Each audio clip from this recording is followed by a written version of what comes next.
start with a universal invocation. O hidden life, vibrant in every atom. O hidden light, shining in every creature. O hidden love, embracing all in oneness. May each who feels himself as one with thee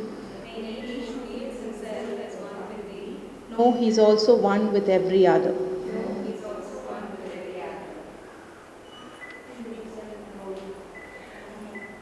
Thank you very much for that lovely universal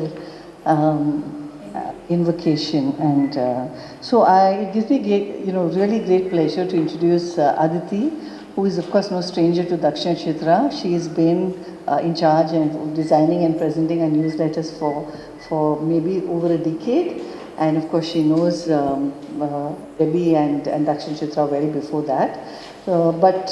I will still like to make a very formal introduction. Aditi Maithreya is a designer, theosophist and journalist. She manages the Phoenix Company, a design merchandising enterprise. She is also the founder of Aditi Maithreya Arts and Creative Writing. She has a postgraduate diploma in journalism from the Asian College of Journalism, and she has also done visual communication from MOP Vaishnav. She has worked with the Times of India, has been an adjunct faculty of ACJ. She specializes in print design, and her work has been featured in various dailies like The Hindu, Times of India, New Indian Express, Midday, DT Next, among others. She's also been part of several international art initiatives like the Sketchbook Project by the Brooklyn Art Library. She's also written a book called Swift and the Musings on Life. Well, I think this show is opposite of Swift. It makes us slow down and reflective. She's also won several accolades. I'd like to tell you of some of those. Some of her accolades include the 30 Under 30 Swabhiman Award for Entrepreneurship, the Krishnadas Purushottam Das Award for Best Entrepreneur, and the Champakam Endowment Prize for Best Achiever 2014. So Aditi has been sort of a very great, I've been in touch with her now for the past 3.5 years, great, patient and very sensitive sort of colleague to work with while we are in the process of making the newsletter. So now I hand it over to Aditi. Thank you, Ms. Anita, and good evening to everyone. Welcome to my first solo art exhibition. And before I go on to say a few more words about what is on display, I would like to introduce the chief guest for the evening, Dr. Deborah Tyagarajan, the founder-director of DakshinaChitra Heritage Museum. And for those of you who are not familiar, actually I know her as Debbie Auntie, and she is an exponent in the field of art, culture and heritage. Her significant contribution to cultural preservation and museum research and development has redefined these spaces, and I have been fortunate to see Debbie Auntie at work and learn a lot from her. Her knowledge on different subjects and her work ethic in itself is truly fascinating. I think there has never been a meeting where I have met Debbie Auntie and not learned something new. So it has been quite a privilege and to work with her and see her at work. And on that note, I request Auntie to say a few words on this occasion. But before I do that, I would like to just give her something small.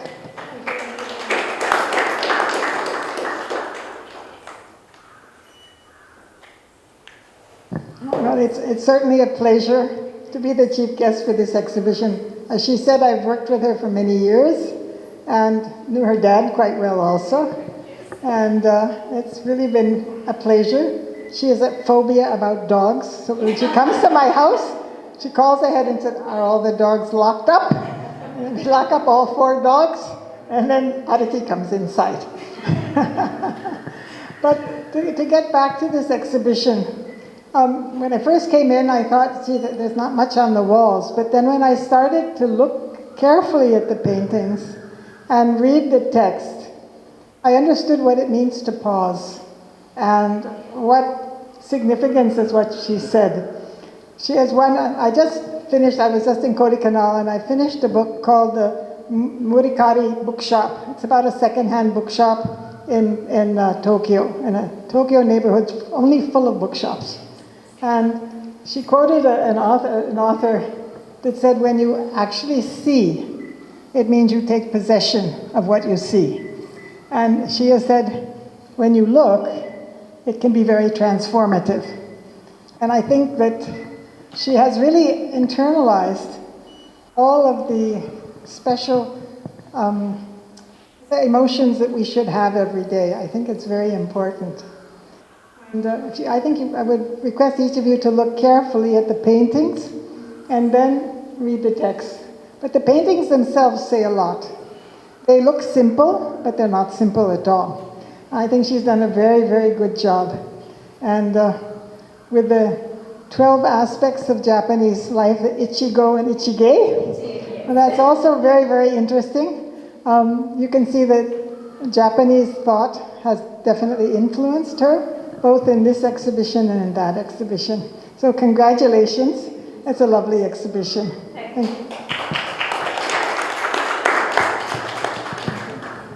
Thank you so much. I think before we move to the lamp lighting, I'll just say a few words about what is on display so that everybody has an overview of it.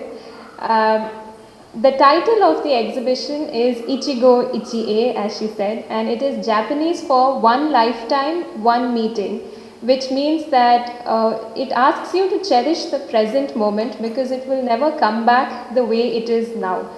So even if it's a habitual occurrence, like having a cup of tea, they say that the same thing will not be there again, because today you may have a cup of tea, say, with your friends, but tomorrow with the same set of friends, the same cup of tea may not have the same experience because your mood may be different, the weather may be different, and if you had to translate that into today, this whole gathering, this moment will not come back again. So I hope all of you truly enjoy what you see.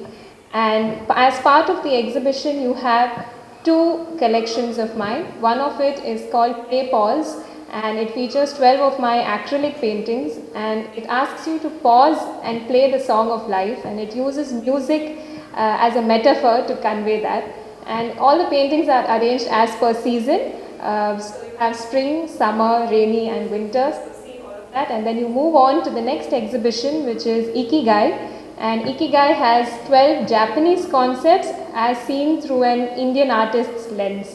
So both these concepts actually make you more mindful and aware of the present, and they steer us onto a path of self-transformation. And as life is there today, there are a lot of uncertain things, but this gives us an opportunity to dwell upon these subjects so that we have a more fulfilling time here. And apart from this, as part of the exhibition, to make it more interactive and engaging, there are a few small activities that have been planned, and there's an envelope with all these activities. If you have the time, it would be nice if you can just sit at the table and do them. It would take you a maximum of 10 to 15 minutes, but otherwise you are most welcome to take the envelope home and take a look at it.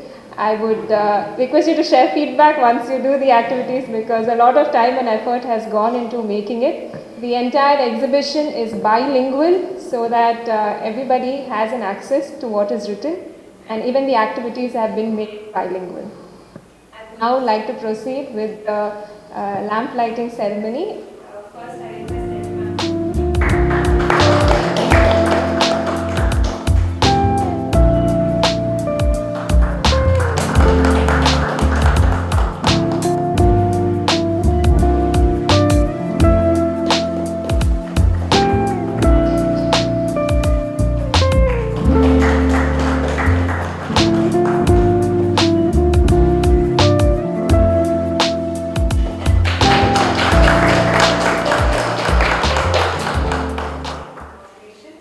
like to say a few words of thanks. I would like to conclude the evening by expressing my gratitude towards everyone who made this event possible. I have been visiting DakshinaChitra since my childhood, and it felt only right to do my first exhibition here. And it feels personal to share this moment, I think, with faces that have been known to me for so long. And my sincere thanks to Debbie Auntie for gracing the occasion with her presence. My special thanks to the members of the audience who have taken time out to be here today. I would like to thank the entire team of DakshinaChitra for helping me put this exhibition together, every aspect of it. My gratitude to all my translators who have worked tirelessly on each text of this exhibition to make it bilingual. I would also like to thank my vendors and resource persons who worked with me over the last few months. And I wouldn't be here today without the support and encouragement of my family, who have literally walked with me every step of the way. And I would like to especially mention my father and my grandparents, who I deeply miss on this occasion. Last but not the least, I thank the Almighty for His grace. Thank you so much. The exhibition is open.